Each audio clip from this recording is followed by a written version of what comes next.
Welcome back to BNC World Headquarters. Well, there are 5 Democratic candidates left in the race: Bernie Sanders, Joe Biden, Elizabeth Warren, Mike Bloomberg, and Tulsi Gabbard. Sanders is the front-runner in the race so far, having won the popular vote in Iowa and then decisive victories in New Hampshire and Nevada. However, Joe Biden pulled off a big victory in South Carolina over the weekend, winning nearly 50% of the vote there. And on this Super Tuesday, he received the endorsement on the eve of Super Tuesday of 3 former opponents, Amy Klobuchar, Pete Buttigieg, and Beto O'Rourke, who was an early candidate in the race, all in a show of unity for the moderates of the party. And joining us now, polling expert extraordinaire John Couvillon, JMC Analytics over in Baton Rouge. And John, welcome. And on your website, you break down Super Tuesday in 4 different time zones. So let's begin in the East. North Carolina, Yes. Virginia, which Biden has won, Massachusetts, Maine, and Vermont. And you say these could be critical to the entire shooting match. Why? They are for a couple reasons. The first is, number one, I do think there is a winner psychology that goes with winning campaigns in one time zone while people in other time zones are still voting. You'll remember a generation ago in 1990, the accusation was the networks called the race for Ronald Reagan too soon, and Carter-inclined voters in the West Coast did not get to vote for him or Democratic congressional candidates. So having said that, what I'm getting at for tonight is that if you have a strong showing by either Biden or Sanders in the Eastern time zone, I do believe that will create kind of a ripple effect to those who may still be voting in the Central, Mountain, and or Pacific time zones. As we've seen thus far, Bernie and Joe Biden have won 1 primary apiece.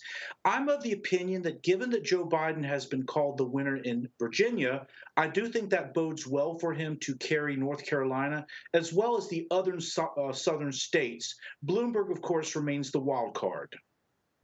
Interesting, John. So in the Central, Alabama has the highest black population in the time zone, and there's a big senatorial race there as well. So how important is it for Joe Biden to duplicate his South Carolina performance with black voters in that state?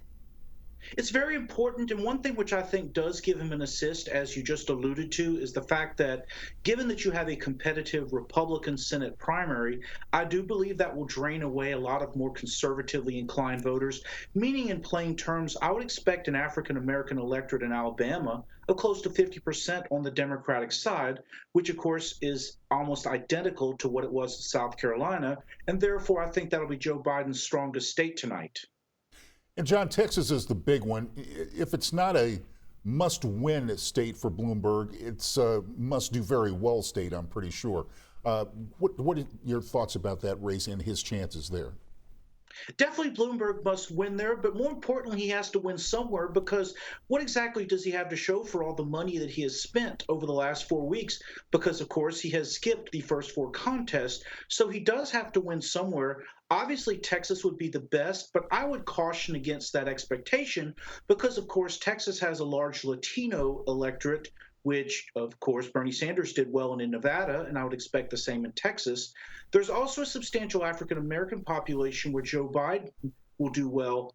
All that leaves Bloomberg is the more moderate electorate that lives in the bigger cities, so it's not much margin for error for Bloomberg.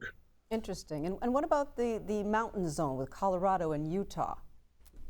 So the mountain zone, Colorado and Utah, what's going to be interesting about those states is Colorado, I would expect a more liberally inclined primary electorate, which Bernie Sanders should win fairly easily. A note of caution, however, Colorado is an 100% mail-in state, meaning that you don't really have election day per se. People mail in their ballots, so it may take some time for ballots to be counted there. Utah has a small Democratic electorate, so I would suspect that that would tilt in Bernie Sanders' favor. Utah also, by the way, has a substantial mail-in population, as in mail-in ballots, but not to the extent that Colorado does. All right, John Couvillon, thank you very much. Put on a pot of coffee. We're going to be in for a long night here. We'll talk about California a little bit later. Thank you so much. Sounds good.